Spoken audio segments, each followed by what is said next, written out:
How's it going, YouTube? Coincidence here with another video, and today, guys, so the brand new is going to be the Handtrap tier list. Now, this is going to be extremely important going into the NAWCQ, especially if you want to know what your Handtrap lineup needs to be, and even your side deck lineup, because there's going to be a lot of different meta decks out there right now that you got to be aware of, and there's going to be a wider room that you really want to be able to predict and prepare for. So your main and your side really have to be on point, and you have to have the correct cards in the correct places. So hopefully this list is going to give you a good idea of where those are. So, to start with our Mulcharmies, I feel like this is pretty undisputed right now.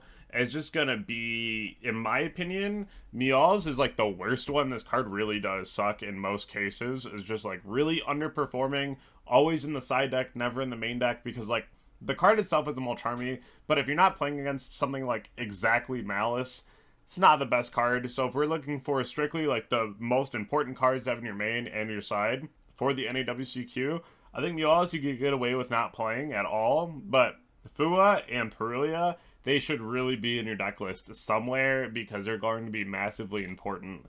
Now, the next one, this is basically like Vados to me. It's just Typhoon. This is an actual hand trap, right? But this card is just going to be in don't for right now. Just not really going to be its time to shine yet. And, you know, this is a card that I always talk about because I do love this card. I think that it's very good when it's good. But right now, unfortunately, it's just very bad because it's bad.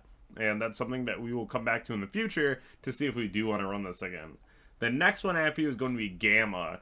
Gamma, even at 1, is extremely important. Your opponents are throwing things like Perulias and Fuas at you immediately. You're activating pre-prep, they're drolling you. I know it's at 1 and you gotta play the driver brick, but like, listen, just from testing, having this card is insane. Like, if your opponent hits you with droll, you hit him with Gamma, game over. Like, it's just immediately done. And then if you're going second and you draw Gamma as well, it's pretty hard for people to deal with. It's kind of cool. I do think that Delta is like a tier 2 one though. It's okay. This card's usually just meant for pushing your own Charmies through. So if your opponent has like a cross out or a call by, then you're throwing Delta to go ahead and negate that. So that you make sure that your Charmies are going through and being resolved. Which is the most important thing because right now, more than ever, we're just telling our opponent to stop playing the game. We just want to make sure that they are locked out completely. Because the combos are a little too large right now. But that's going to be the most important stop right now onto any of the cards that are negating your Charmies because they are the most important cards to resolve right now. I added in a Lancea tier because, like, again, if you're not playing against exactly Malice or Lunalight, this card isn't going to be the best for you. But against Lunalight and Malice, you should absolutely have this card, 100%. And I know where it's at on the tier list right now, but, like, Lancea is a mandatory 3 of. Everyone in the format is aware of this right now. At the last couple events, it had like a 92% play rate because the card's insane. This is just a card that you need in your sideboard right now. You wouldn't main it, but like if you're going to the event, you're going to make sure that you have 3 Lancea. You might even play 3 Chaos Hunter, right? It's just very important when you go against Malice because that deck is just insane to play against and you need an out. So the next one is me Ash. This is going to be up in 1. There's a lot of very good hand traps. If you ever see a format where like there's a lot of things in tier 1, it usually just means that it's a pretty heavy hand trap format, which is fine. Right now, more than ever, it's just a really heavy hand trap format. I think that Nib is always 1.5. The card's very strong and it can really punish. But if you're playing decks like Mitsu, it's really good because, again, you get value off your own cards getting tributed as well, and then your board just kind of comes back anyway. So I think that Nibiru is always going to be very good, especially when the room's going to be a lot wider. You're going to want to make sure that you have answers for everything instead of just really honing in on a few things. And then, like, DD Crow and Bestials, I think are also right up here, but they're, like, better than Nibiru right now. I think these cards have so much value. Again, Lunalight's going to be a very popular deck in the room and something that you really want to make sure that you're prepared for. So these cards are going to be something that you really do want. Whereas, like, even Bell right now, I feel like is almost another Ash Blossom. There's so many times where Bell is, like, super useful, and right now you can even throw it at, like, pre-prep, which is pretty crazy. And then anytime that your opponent's trying to bring back like a Mirakumo after they tribute it, that's another thing that you can go ahead and just bell. I always tell people to go ahead and bell on your own turn when they try to bring back Mirakumo so that you don't have to worry about the board wipe. but I do think that Bell's really solid.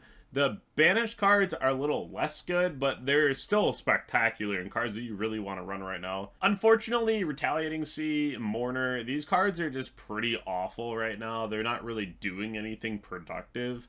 I wouldn't run these. In the future, we're going to see them go back into the meta again, as we usually see this happen all the time. Cards fall in and out of favor, so these are going to be on that list of cards, but for right now, they're not going to be that good.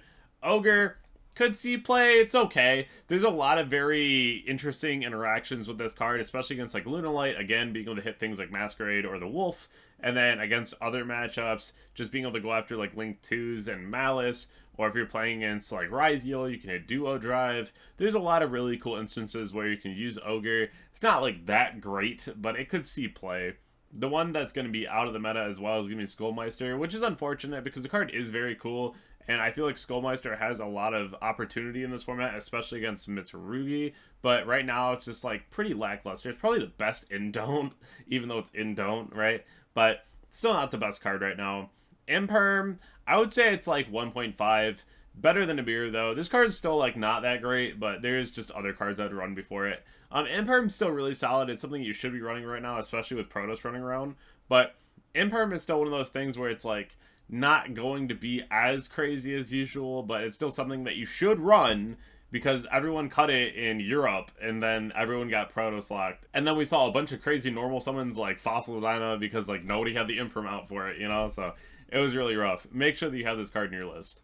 I'm just going to go ahead and put Impulse as like top of everything here. You probably could argue that Fua is a little bit better than Impulse, but like Impulse is just fantastic. I don't really feel like we have to say many things about Impulse. The card itself is very, very strong. It's Solemn from hand, right? So it's something that you're going to want to make sure that you are playing because the card is just phenomenal. I think Chaos Center is another card too that I'm just going to put in like a Lancea tier. It's something that you're realistically only running for 2 matchups, but even if you go to summon this against like Lunalight, it's not the best. I feel like they're still going to out it or find a way to get rid of it. So you want to make sure that you're doing this in the right spot if you are going to be dropping a Chaos Hunter, because it can be very bad for you as well. But most of the time, you're just going to be dropping it and hoping that it's enough. That's where a lot of people are playing Phantasme right now as well. This is going to be like right up with Meow's. I don't know why it's doing that, but okay. It's going to be right up with Meow's, just because you want to be able to get as many draws as possible against Malice to be able to get into your Chaos Hunters or your Lanceas. So if you are going to be really worried about Malice, you want to make sure you're playing as many draw cards as possible so you can get to your anti-banish cards. These are going to be the most important against that matchup because that matchup is still really brutal to play against. Another card right now, Shifter. If this card just is at 1 and you're playing it and you see it, right, you might just win the game. There's a lot of decks right now that are still very heavy graveyard based. Obviously, if you're playing against like Pure Mitsurugi or like Malice, it's not going to be that good. But we've been seeing a lot of people playing a lot of the banished cards lately. So your Bestials, your Crow, your Shifter, it's all very popular as of late. So make sure that if you can play these cards, you are playing these cards. They are very popular and they are very good. The next one here is going to be Droll. This one, again, is going to be right on up here. These are like your power 4 right now. You have Fua, Impulse, Droll, and Perulia. You want to run these cards. They're all very strong.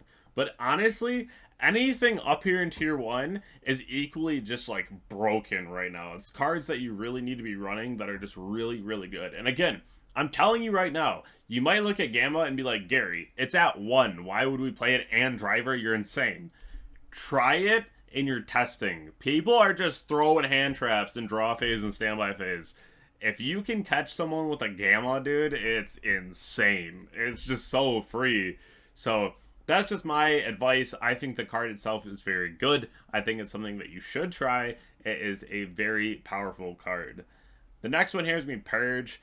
This one is going to be like middle of tier 2. It's okay. It's not exactly Ash. It's kind of Ash, but not really Ash. And it's not really in the best decks right now. Blue Eyes is still a pretty good deck. It's in there if they're running it. And then also like Melodious, right?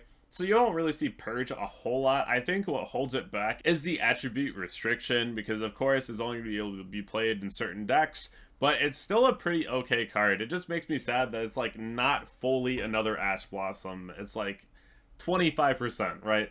So it's okay. It's fine. It's not going to be like that impactful though. The other one though is going to be Valor. I think this is a 1.5 card. You might want to put this a little lower.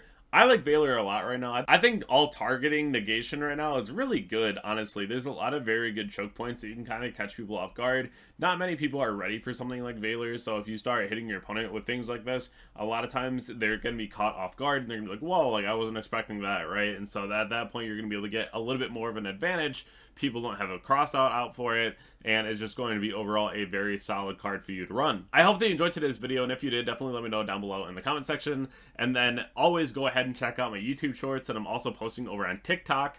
Follow my TikTok if you haven't already. It'll be down below in the description as well. Just trying to grow all my channels and have so much more content for all of you. Thank you so much, and I'll catch you all in the next video. Thank you.